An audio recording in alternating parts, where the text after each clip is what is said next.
All right, hello everybody. I'm Robert Minky-Miller. I'm on the board of directors here with Silicon Valley Health Institute. I want to welcome you here tonight. Few things to let you know about. Any first-time visitors here? Raise your hands. Great. Ah, fantastic. So we hope to see you again. We have lectures every third Thursday of the month. And lots of incredible speakers with cutting-edge health information, so welcome. We're a membership-driven organization. It's $10 at the door or $60 a year, which is $5 per lecture. And we're all volunteer and nonprofit or 501c3. So we're happy to have you here, and we run on your generous donations. So. If you have a cell phone, please silence your cell phones. If you have any qualms with EMFs, you might want to turn them off. Okay, and if it's an emergency phone call, just take it outside, please, so we don't interrupt the speakers. The meeting is streaming live, so we have an open forum in the beginning. If you have questions, just raise your hand. We'll get the microphone to you, and be sure to speak into the microphone so the people at home can hear you.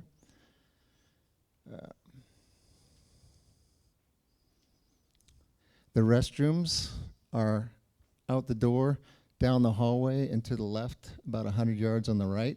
So if you need a little exercise, we'll have a break about 9 o'clock-ish. So.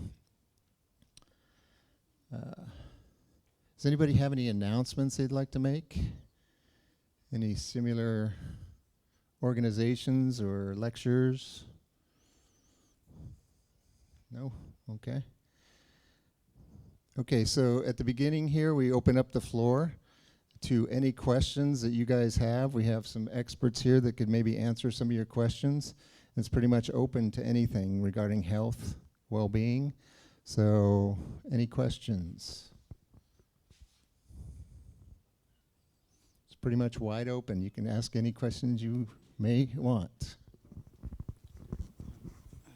I don't know who it was, but at the New Living Expo, somebody talked about methylation, and I don't know what that it means. Do you want?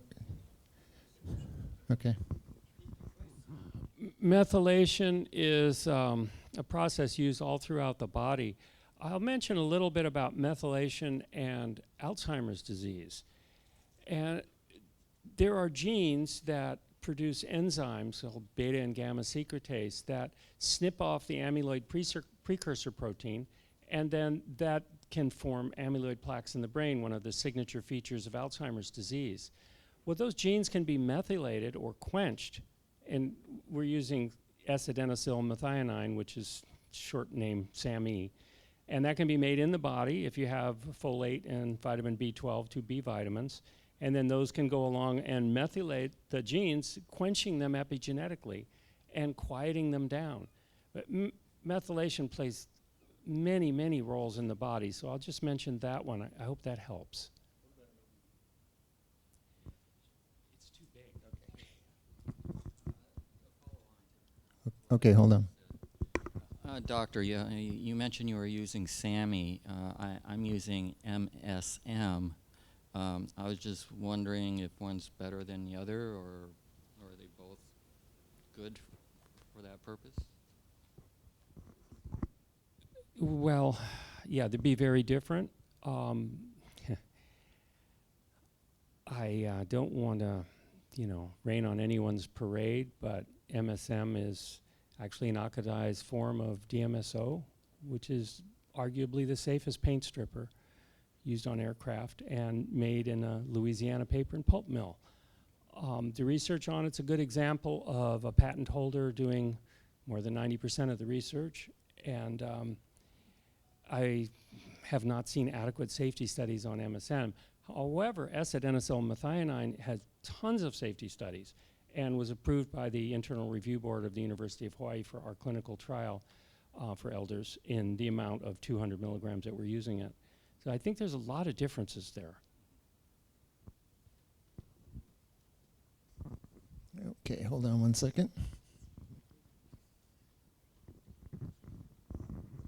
I just couldn't keep up with the answer to the first question, which was B12 plus something else. Folate.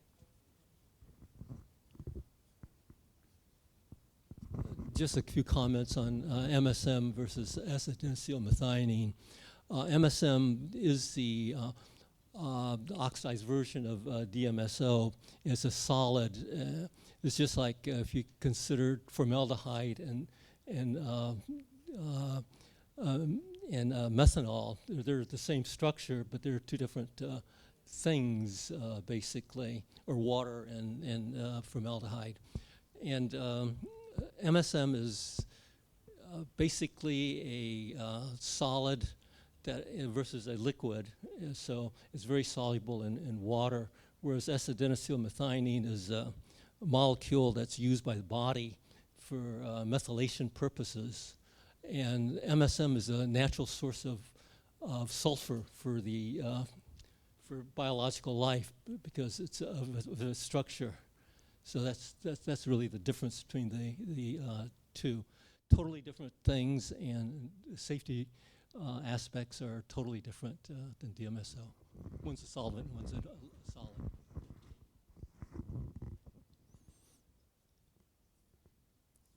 Do you want to comment on that, Steve, at all, or you're good? Okay. Any other questions anybody has?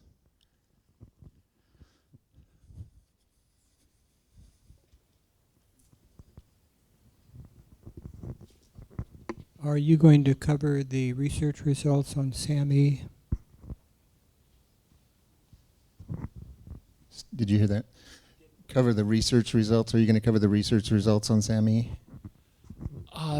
The research results on SAMe would be in my Alzheimer's program, and we. I just sold out the Alzheimer's book, but if anyone wanted to, you could buy one and send it. I do have a book on Alzheimer's disease, currently out of stock. We're on the 13th lecture of a lecture tour. He got it. But if you want one, you can just go ahead and pay my wife, and we'll mail it to you next Monday. So. Yeah, the studies on SAMe and how it works with the methylation, the citations to the peer-reviewed literature are all in there.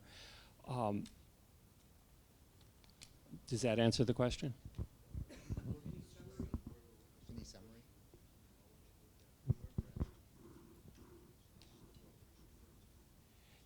The way it works is folate and vitamin B12, two of the 8 B vitamins, work to turn homocysteine, an undesirable blood chemical, into S-adenosylmethionine, or SAMe. And this is a cycle that's repeated, so the B vitamins get used up.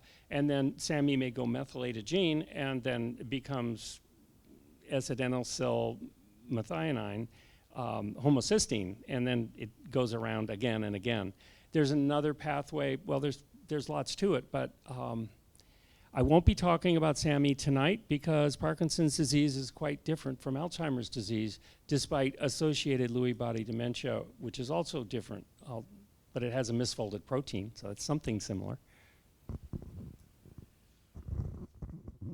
Okay, any other questions? Some different questions? Oh, hold on.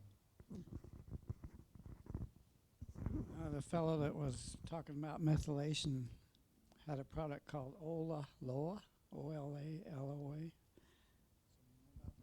Yeah, that's Dr. Richard Koonin. Yeah. So if you want our online videos, he was here, was it last month or the month before? That's right, Dave was here last month. 2 months ago. So the video's online. So all of our videos are recorded, and you go to svhi.com, and you should be able to go to our YouTube channel and pull up the lecture. So, yeah, and Richard spoke here a few times, and our lectures go all the way back to, I think, 2001-ish, somewhere around there. So there's most likely a whole lecture that Richard's done on methylation. He's kind of, a big guy on methylation. Okay, any other questions? Okay. We'll get started early tonight then with our speaker. Have a little more extra time for our second speaker.